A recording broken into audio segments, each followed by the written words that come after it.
नमस्कार। 13 मई 2026 दिन बुधवार। आज के इस पंचांग विश्लेषण में हम खगोलीय ऊर्जा और समय के इस प्राचीन विज्ञान को डिकोड करने वाले हैं। पंचांग, जैसा कि हम जानते हैं, कोई साधारण कैलेंडर तो है नहीं।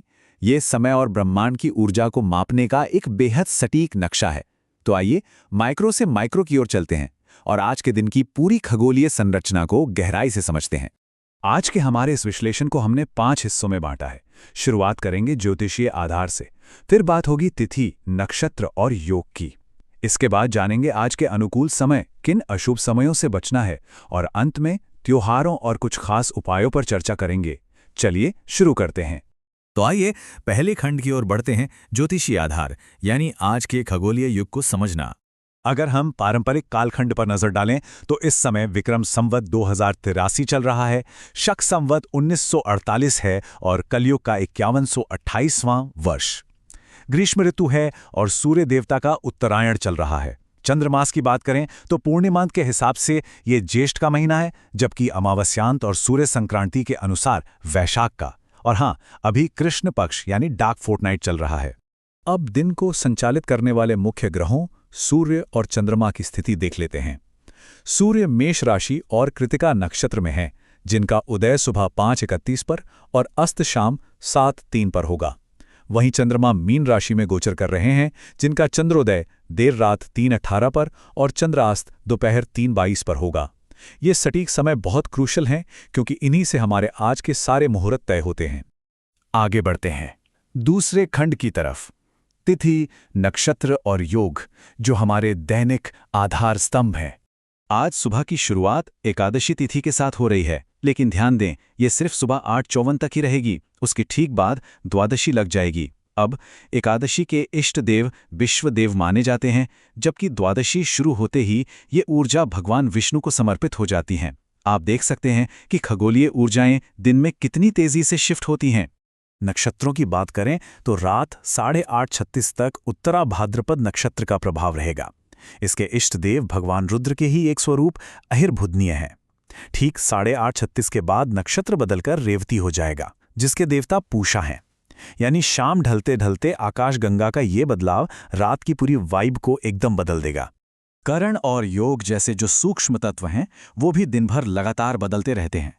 शुरुआत भवकरण से है, जो सुबह 8:54 तक रहेगा, फिर रात 8:14 तक कौलवकरण और उसके बाद तैतिल।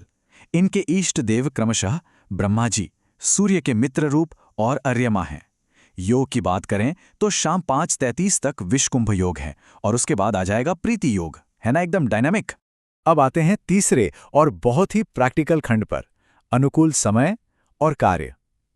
यानी हमारे लिए अवसरों की खिड़कियां कब खुल रही हैं।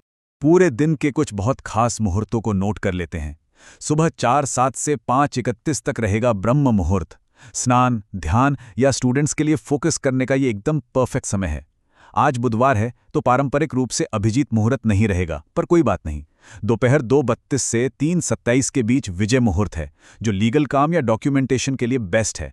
शाम 7:03 से 9:08 तक प्रदोष काल रहेगा और मध्यरात्रि 11:56 से 12:38 तक निशीथ काल का समय होगा।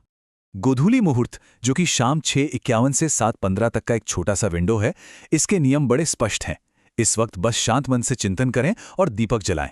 एक बात का खास ख्याल रखें, इस समय झाड़ू लगाना, खाना या सोना बिल्कुल अवॉइड करना चाहिए। मान्यता है कि ऐसा करने से देवी लक्ष्मी रुष्ट हो सकती हैं, तो इन कामों को थोड़ी देर के लिए टाल देना ही बेहतर है। अगर आपको दिन भर के सामान्य कामों की प्लानिंग करनी है तो ये शुभ चौघड़िया की लिस्ट आपके बहुत काम आएगी। लाभ का समय सुबह 5:31 से 7:13 तक है। इसके तुरंत बाद 7:13 से 8:54 तक अमृतकाल मिलेगा। फिर सुबह 10:36 से 12:17 तक शुभ समय रहेगा और दोपहर में 3:40 से 5:21 तक चर समय। आप इन समयों का उपयोग अपने दिन की प्लानिंग के लिए आसानी से कर सकते हैं। चलिए अब बढ़ते हैं चौथे खंड की ओर, अशुभ समय। ये वो समय है जहां हमें थोड़ी सावधानी बरतने की जरूरत है।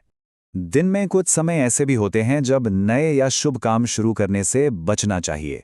जैसे दोपहर 12:17 से 1:59 तक राहु काल रहेगा। इस बीच कोई भी नया वेंचर स्टार्ट ना करें। उससे पहले सुबह 10:30 से 12:17 तक गुलिक काल है। इसके अलावा एक बात ध्यान देने वाली है कि मृत्यु बाण सुबह 8:13 से शुरू होकर पूरे दिन सक्रिय रहेगा और पंचक भी दिन रात लागू है। तो कुल मिलाकर इन समयों में थोड़ा धैर्य से काम लेना ही समझदारी है।